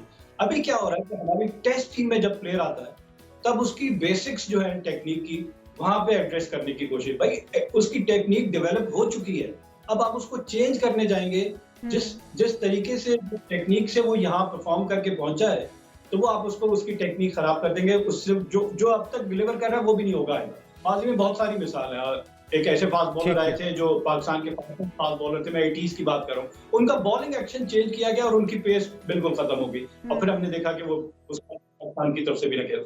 देखिए जो प्लेयर अपनी ही टेक्निक से परफॉर्म करके पाकिस्तान टीम तक पहुंचा है, उसकी टेक्निक को नेशनल लेवल पे, इंटरनेशनल लेवल पे आके आप बेहतर नहीं कर सकते। तो कोचेस को जो ठीक है, इकदाम बहुत से हैं जो करने की ज़रूरत है। हमारे से देखिए हमारे साथ मौजूद थे हमाद भाई, आपको बहुत शुक्रिया। और ये चलता रहा तो फिर ना सिर्फ क्रिकेट ख़राब होगी बल्कि शायकीन की उम्मीदों पर भी पानी फेरेगा, और इसका सिलसिला तवील अरसे से जारी है। आगे बढ़ते हैं।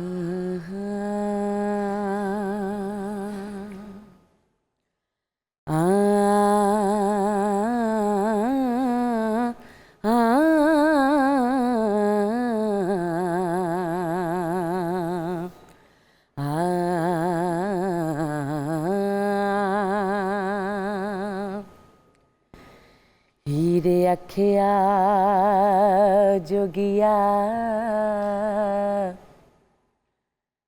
झूठ बोले,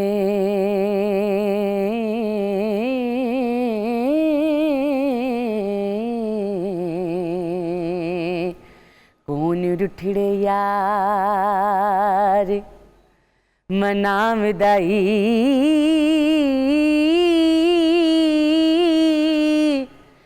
ऐसा कोई ना मिलया मैं ढूंढ थकी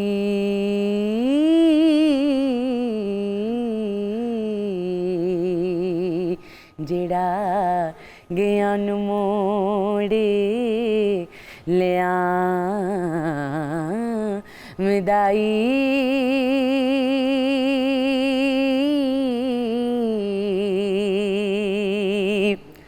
साडे चमदियां जुतियां करे सोई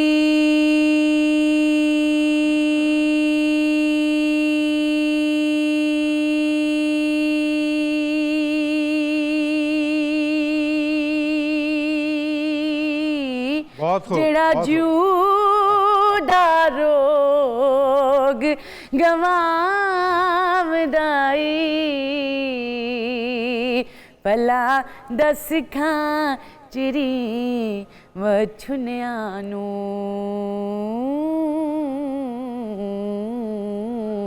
कदो रब सच्चा करी लिया विदाई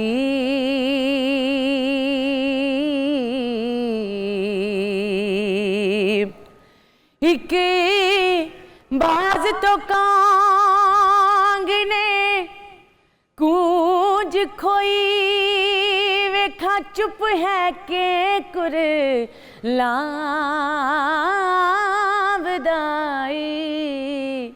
ओ दुखा वालियां नू गल्ला सुख दियां दे किसे जोड़ जहाने सुना विदाई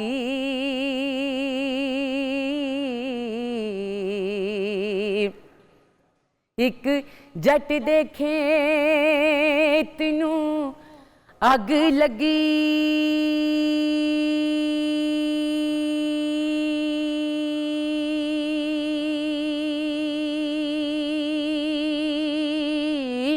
वेखा आन के कदों बुझावदाई देवा चूड़ियां क्यों दे मैं वाल दिवे वारिस शाज सुना मैं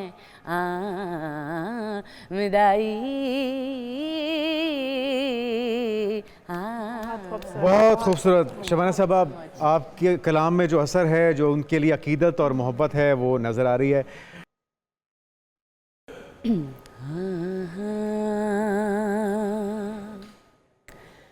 हीरे अखियां आँखां रांझे आवे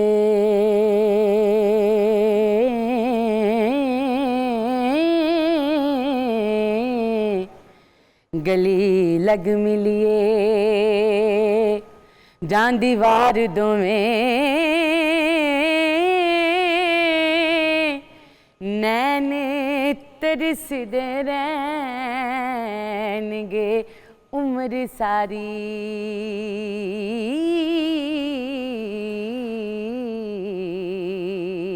करिए दीद आखिरी वार दोवें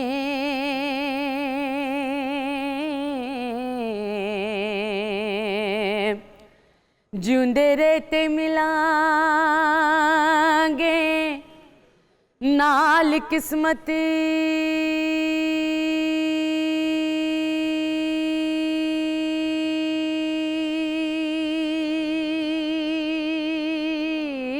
फिर रब मेले एक बार दोवें हीर खोल बैठी दुखा पिछलियां नू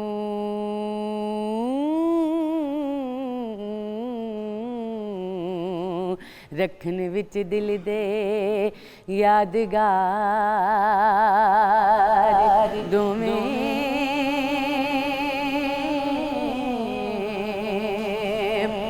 नहीं ते रोज मशहूर दे चले मिलसा कर सरब दा पाके दीदार दोए दिता हीर पैगाम अलविदा वारसी अखी रांझे दियां होयां बेदार दोवें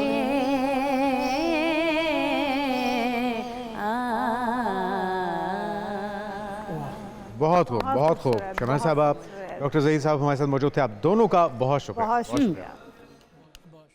हम जी यहाँ पर एक ब्रेक लेते हैं। ब्रेक से वापस आएंगे और आपको कथक डांस भी इस मौके पर, क्योंकि सूफियाना बातें चल रही हैं, तो वो भी ज़रूर आपको दिखाएंगे।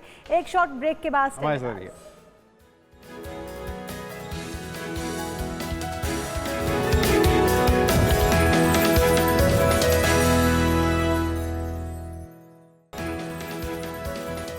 प्रोग्राम में एक बार फिर से आपको खुशामदीद कहेंगे। नाज़रीन, कहते हैं कि शौक़ का कोई मोल नहीं है, तो कुछ ऐसा ही मामला है एक ऐसी शख्सियत के साथ जिसको हम आपको जिससे मिलवाने जा रहे हैं आज। ये साहब पेशे से तो एक टेक्सटाइल डिज़ाइनर हैं, ताहम फ़न लतीफ़ा में अगर इनकी बात की जाए तो मोहब्बत उनके खून में रची बसी है। और मोहब्बत भी किससे?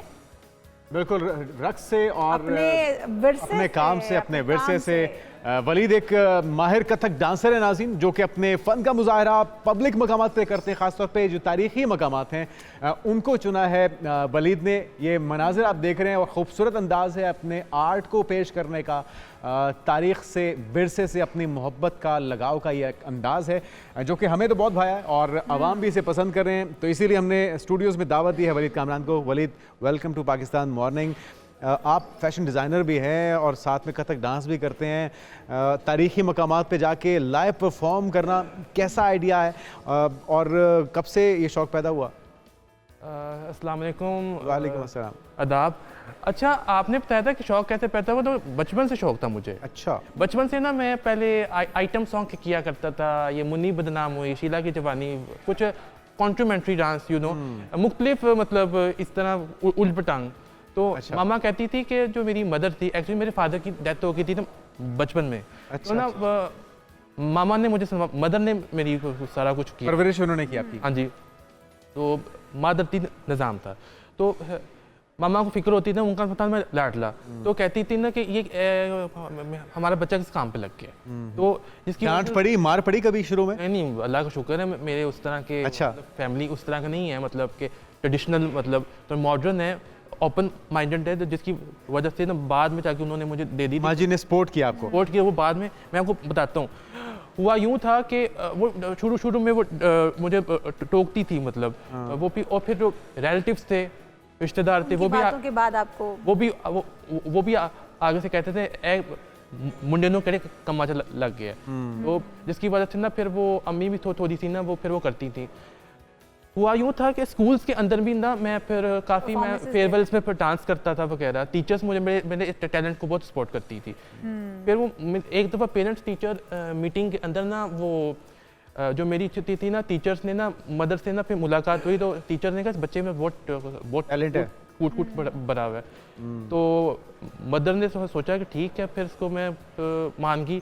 फिर मुझे पूछती है कि बताओ फिर कौन सा ऐसा एकेडमी में तुम्हें दाखिला करवाया। वो भी बाद में उन्होंने कहा था, उन्होंने सबसे पहले ये कहा था कि बेटा एक शर्त में मैं तुम्हें सारा कुछ परमिशन दूँ कि पढ़ाई नहीं छोड़नी।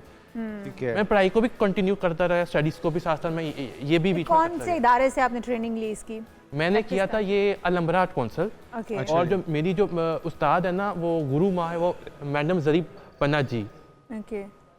She is the legend. और वो भी संतोष फैमिली नहीं, जो सबिया खानम और जो पाकिस्तानी फिल्म इंडस्ट्री के बानी थे, उन्हीं में से वो फैमिली में से थी जिन्होंने मुझे ये डांस की तरबियत। अच्छा।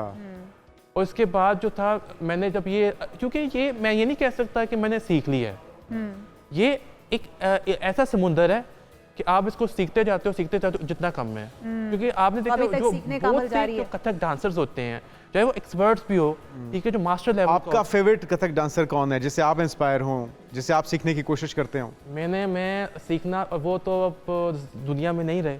अच्छा, वो कौन है? बिरजू महाराज। अच्छा, इंडिया से ताल्लुक या तो मेरी ख्वाहिश थी मैं उनसे सीख पाता, लेकिन बस होता है ना कि जो ज़रूरी तो नहीं कि हर ख्वाहिश पूरी हो।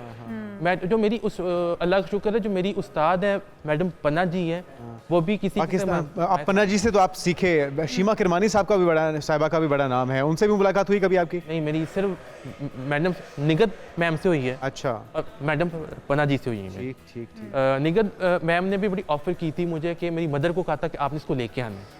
बट अब एक बार होता है ना कि एक उस्ताद से आप सीखते हो, आप उसके साथ गद्दारी नहीं कर सकते। एक उस्ताद ने टेस्ट करके आपके अंदर कुछ देखा होगा ना, जान मार के आपको उंगली पकड़ के चलना सिखाया होता है।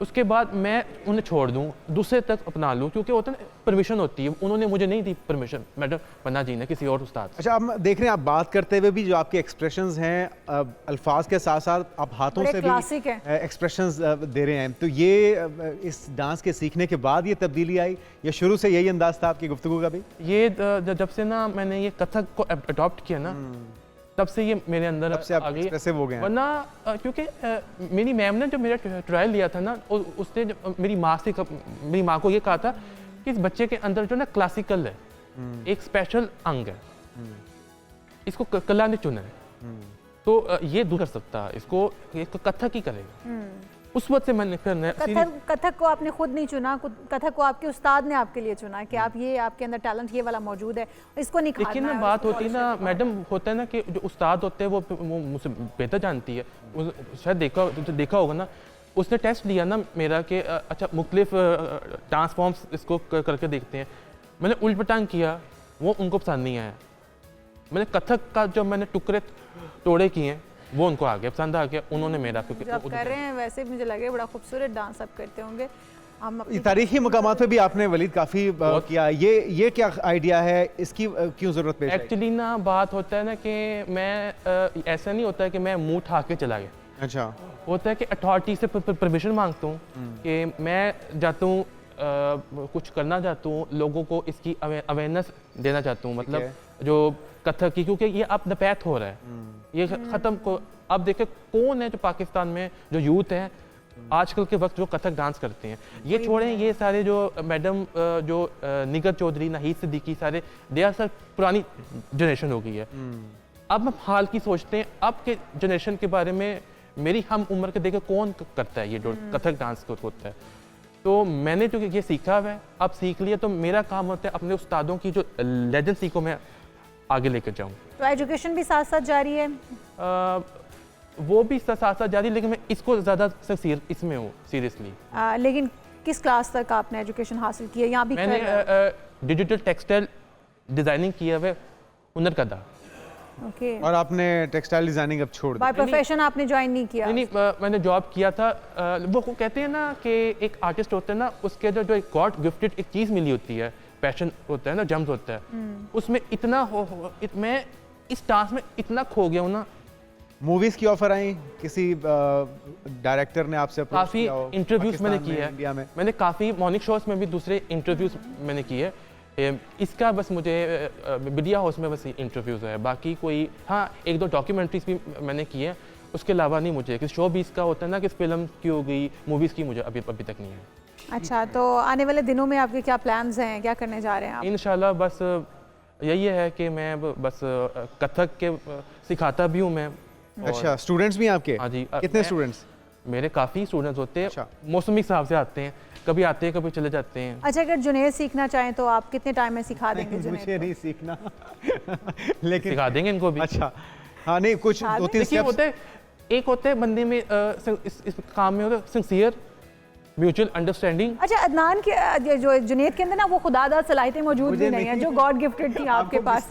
तो फिर अगर जुनैद सीखना चाहें तो मैं चाहती हूँ कि मेरे को एंकर जो है वो जल्द। अच्छा, वैसे मैं आपको बताऊं, हकीकत में मैं आपको, हमने इशाल ने मना किया था, बताना नहीं है। इशाल बेसिकली ये चाह रही है कि मैं मेरा कह के तो आपसे कुछ स्टेप सीखना चाह रही है। अच्छा, ठीक है। हाँ बिल्कुल सही ठीक है कह रहे हैं आप। सिखा अब देंगे। आप बताइए 2-3 स्टेप्स बता दें ताकि इशार भी हाँ। उसको प्रैक्टिस करती रहे फिर घर जाके। डेमो दे ना 2-3 स्टेप्स का। मैं तो इस आप पर आ क्या जाना, मैं आपके डेमो पहले देखूंगी ना, उसके बाद ऑब्जर्व तो करने दे मुझे।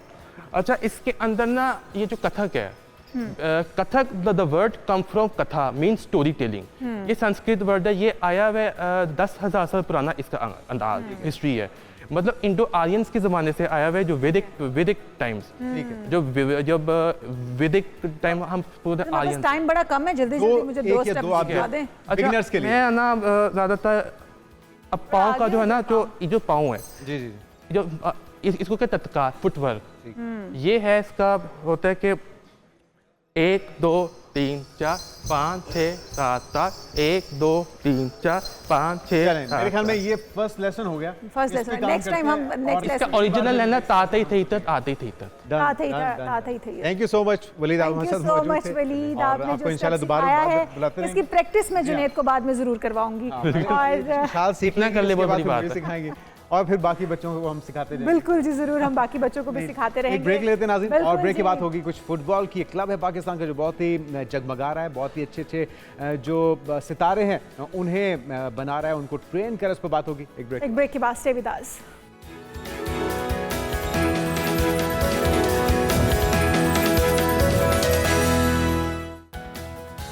नाज़रीन ब्रेक के बाद आपको कहेंगे खुश आमदीद, और अब एक खुशखबरी है खेलों की दुनिया से जुड़ी एक अहम कामयाबी के हवाले से। आपको बताएं कि पाकिस्तान की फुटबॉल क्लब पीपीजी स्पोर्ट्स की आलमी सतह पर पहचान हो रही है। पीपीजी स्पोर्ट्स को हाल ही में वर्ल्ड फुटबॉल समिट अवार्ड से नवाजा गया है। ये एजाज़ उन्हें उनके शानदार इकदाम फुटबॉल फॉर गुड के तहत मिला, जिसका मकसद है कि खेलों के जरिए समाजी तरक्की और सिनफी मसावत को फ़रोग दिया जाए। तो बहुत ही ज़बरदस्त काम कर रहे हैं। जो नए यंग बच्चे बच्चियाँ हैं उनको प्रमोट किया जा रहा है, उन्हें ट्रेन किया जा रहा है। यासिर इमान साहब हमारे साथ मौजूद है, मानी पीपीजी स्पोर्ट्स। आपको वेलकम कहते हैं यासिर भाई। ये आगाज़ कब से हुआ पीपीजी का, और अब तो इसे बैन अवी सतह पर भी सराहा जा रहा है इसकी कारकर्दगी को? जी thank you so much. PPG का हमने आगाज़ किया 2019 में। अच्छा, 2019 में? जी 2019 में, और वो हमने बॉयज़ पे इनिशियली हम काम कर रहे थे। फिर क्योंकि मैं खुद एक फ़ुटबॉलर रहा हूँ, फुटबॉल ऑफिशियल भी हूँ, पाकिस्तान फुटबॉल फेडरेशन के साथ भी एज रेफरी इंस्ट्रक्टर काम करता हूँ। तो मेरी अपनी ऑब्जर्वेशन है कि स्पोर्ट्स के थ्रू हम लोगों की ज़िंदगियों में बहुत मुस्बत तब्दीलियाँ ला सकते हैं। टैलेंट आप समझते हैं, आपने तलाश किया इस लेवल का, इंटरनेशनल लेवल पे खेल सकें, जी और जी नाम बना सकें? अल्हम्दुलिल्लाह उसको सिर्फ तलाश करने की ज़रूरत थी और उसको एक प्रॉपर इंफ्रास्ट्रक्चर और प्लेटफॉर्म देने की ज़रूरत थी। तो अल्हम्दुलिल्लाह हमने अपने कुछ साथी ऑर्गेनाइजेशंस के साथ, जिस तरह नूर प्रोजेक्ट है और लॉर्मा इंटरनेशनल एटनी से मिलान फाउंडेशन है, इनके साथ मिलके बहुत सारी कोलैबोरेशंस करके, स्पेशली अभी हम जो काम कर रहे हैं वो सोशल डेवलपमेंट के लिए और वुमेन एम्पावरमेंट के लिए हमने एक फीमेल फुटबॉल एकेडमी। अच्छा, आप बता रहे थे कि आपने फीमेल के लिए गिलगित बल्तिस्तान में ये प्रोजेक्ट शुरू किया है। वहाँ पर तो वैसे ही लड़कियों को इतना खेलों के मैदान में उतारने का रुझान नहीं है, रिवाज नहीं है। किस तरह से आपने वहाँ की बच्चियों को खेल के मैदान तक लाया? जी वहाँ हमें इनिशियली 5 साल लगे इसके, स्पेशली गिलगित बल्तिस्तान में हमें 3 साल लगे रूट कॉज को पकड़ने के लिए कि आखिर वजह क्या है कि बच्चियाँ वहाँ पे खेलना चाहती हैं। और हमने नोट किया और हमारी ऑब्जर्वेशन है कि बच्चियाँ खेल के थ्रू इस माशरे में एक बहुत मुस्बित किरदार अदा कर सकती हैं और उनको बराबर हक हासिल है कि वो भी स्पोर्ट्स में या किसी भी दूसरे प्रोफेशन में है जिसमें मिल जा सकते हैं। तो वहाँ पे हमने रोल मॉडल्स को सेट किए, पेरेंट्स का जो ट्रस्ट था उसको गेन किया, डिफरेंट एक्टिविटीज़ कैंप्स करवा के। इनिशियली हमें बहुत सारे बैरियर्स का सामना था, लेकिन अल्हम्दुलिल्लाह बहुत सारी कोलैबोरेशन के साथ, और हमारे जो चेयरमैन हैं पीपीजी स्पोर्ट्स के मेयर नवीद अहमद, उनका ये विजन था कि हम किस तरह कोलैबोरेशन गवर्नमेंट के साथ करके और एक ऐसा एटमॉस्फेयर बच्चियों को प्रोवाइड करें कि जहाँ पे पेरेंट्स आज़ाद फील करे अपनी बच्चियों को भिजवाने में, उनको कोई तहफ़्फ़ुज़ ना हो। अकेडमी के अंदर इस वक्त कितनी बच्चियां हैं जो आई हैं आपके पास? जी अल्हम्दुलिल्लाह हमें इनिशियली हमने बहुत सारे ट्रायल्स लिए डिफरेंट उस एरिया के स्कूल्स कॉलेजेस में, तो मोर देन 500 बच्चियों ने उन ट्रायल्स में पार्टिसिपेट किया। उससे हमें इनिशियली स्टार्ट किया था 25 बच्चियों से, और अभी 7 महीने के टाइम में हमारे पास 50 बच्चियां ट्रेनिंग कर रही हैं और बहुत सारे और पेरेंट्स हैं जो चाहते हैं। गोल टू ड्रीम आपने नाम रखा है इसका। जी ये हमारा जो कितना टफ था पेरेंट्स को कायल करना, उन्हें मनाना? जी, बेसिकली पेरेंट्स खुद से चाहते थे कि कोई हमें कोई एक रीज़न एक्टिविटी हो। नहीं थे। जी मौके नहीं थे और तहफ़्फ़ुज़ात थे उस एरिया में। मैं आपको बताऊं कि उस रीजन में बच्चियां घंटों सफ़र करके पहाड़ों में दुश्वार गुजार रास्तों से वो स्कूलों तक जाती हैं और फिर पेरेंट्स नहीं चाहते थे कि कोई मेल ट्रेनर उनको ट्रेनिंग दे, कोई खुली जगह पे हो। तो हमने ऐसा किया कि गवर्नमेंट कॉलेज के साथ कोलैबोरेशन करके एक कवर्ड ग्राउंड उनके लिए प्रोवाइड किया। फीमेल कोचेज़ को हमने पहले 3 साल ट्रेन किया, उनके लिए फीमेल कोचेज़ को ट्रेन किया जो उनको ट्रेन कर रही हैं और अब पेरेंट्स बहुत ज़्यादा खुश हैं। मुस्बत चेंज देखा आपने वहाँ जी मैं आपको बताऊं आपके इस प्रोग्राम के तवसत से कि बहुत शॉर्ट टाइम में हमें इतनी मुस्बत तब्दीलियाँ नज़र आई। नंबर 1 कि हमने पेरेंट्स का ट्रस्ट गेन किया। अब हर पेरेंट चाहता है कि हमारी बच्ची खेली, लेकिन हम अपने रिसोर्सेज के अकॉर्डिंगली उनको ग्रेजुअली अकोमोडेट करेंगे। अब आप अंदाज़ा लगाएं कि वो रीजन जहाँ पे बच्चियों के पास ज़िंदगी में कुछ एम ही नहीं था, वो सिर्फ स्कूल जाती, वापस पेरेंट्स को हेल्प आउट करती और रात को सो के सारी ज़िंदगी उनकी उसी सर्कल में गुजर जाती। वहाँ से हमारे इस इनिशिएटिव की वजह से अब बहुत सारी बच्चियों को बड़े शहरों की बड़ी यूनिवर्सिटीज़ में 100% स्कॉलरशिप पे वो तालीम हासिल कर रही हैं। पोस्ट कोटे पर वो पढ़ सकेंगे, जी नेशनल लेवल पे खेलने भी जा जी। सकेंगे। और हम इंशाल्लाह ताला बहुत सारी जो हमारी इंटरनेशनल कोलैबोरेशंस हैं और जो हमें अभी अवार्ड मिला है, इससे हम बहुत सारी नई चीज़ें शुरू करने जा रहे हैं जिससे इन बच्चियों को इंटरनेशनली ट्रेनिंग कैंप्स के मौके मिलेंगे और ये बहुत सारे इंटरनेशनल क्लब्स के साथ टैलेंट एक्सचेंज प्रोग्राम पे जाएंगी, वहाँ से कोचेज़ यहाँ पे आएंगे। गवर्नमेंट की भी सपोर्ट है, खुद ही कर रहे हैं सब आप? अभी तक के लिए तो हम अपने एंड पे अपने कुछ दोस्तों की मदद से और स्पेशली मिलान फाउंडेशन, लॉर्मा इंटरनेशनल, दी नूर प्रोजेक्ट और सबसे बहुत जो अहम रोल इसमें अदा कर रहे हैं हमारे चेयरमैन साहब, वो अपने ज़ाती वसाइल और अपने दोस्तों को। चैलेंजेस क्या आ रहे हैं, मुश्किलात क्या आ रही हैं? मुश्किलात अभी हमें इंफ्रास्ट्रक्चर डेवलप करने पे आ रही है। हमारे पास प्रॉपर ग्राउंड्स होने चाहिए, हमारे पास एटलीस्ट हमारी अभी जो मेन ज़रूरत है वो ये है कि गवर्नमेंट की सतह पे हमें कुछ गवर्नमेंट स्कूल्स, यूनिवर्सिटी, कॉलेजेस के ग्राउंड्स अवेलेबल किए जाएं और फिर हम इंटरनेशनल कोलैबोरेशंस ला के वहाँ पे जो कोचिंग मेथडोलॉजी है, एजुकेशन। बच्चियों को पिक कैसे करते हैं आप, उनको चूज़ कैसे करते हैं कि इसमें टैलेंट है, ये फुटबॉल खेल सकती है, या वो खुद आपसे रब्ता करते हैं? कोई वेबसाइट आपने बनाई है? जी इनिशियली जो हमने गिलगित में स्टार्ट किया है वहाँ पे तो हमें सबसे पहले ज़रूरत थी बच्चियों को ग्राउंड में लाने की। तो उसके लिए हम डिफरेंट कॉलेजेस, वहाँ के स्कूल्स और लोकल एरियाज जहाँ पे हमने ऑब्जर्व किया कि दरियाओं के किनारों पे वहाँ पे बच्चियाँ नंगे पाँव खेल रही होती हैं। तो फिर हमने 3 साल इस प्रोग्राम को चलाया, ऑन एंड ऑफ। हमने शौक है, प्लेटफॉर्म नहीं था, शौक तो आपने था। प्रोवाइड कर गवर्नमेंट दिया। के साथ आपकी इस हवाले से कोई नेगोशिएशन हुई हो, कोई मीटिंग हुई हो हुकूमती सतह पर? अभी रिसेंटली हमने अपने पीपीजी स्पोर्ट्स को पाकिस्तान फुटबॉल के फेडरेशन के साथ ऑफिशियली रजिस्टर कर दिया है और आने वाले टाइम में हम तवक्को रखते हैं कि गवर्नमेंट की भी कोई हमें आपको याद दहानी कराई गई है कि आपके साथ उनकी सपोर्ट है और वो आने वाले वक्तों में आपको मजीद सपोर्ट देंगे और आपके लिए बेहतरी? जी अभी तक तो जो गिलगित बल्तिस्तान की गवर्नमेंट है उसके एंड पे वहाँ के जो स्पोर्ट्स मिनिस्टर हैं गुलाम मोहम्मद साहब, उन्होंने हमें बहुत ज़्यादा अभी तक सपोर्ट किया। इन टर्म के हमें बहुत मुश्किलात थी कि हम गवर्नमेंट कॉलेजेस या स्कूल्स की ग्राउंड्स को हम यूज़ कर सकें।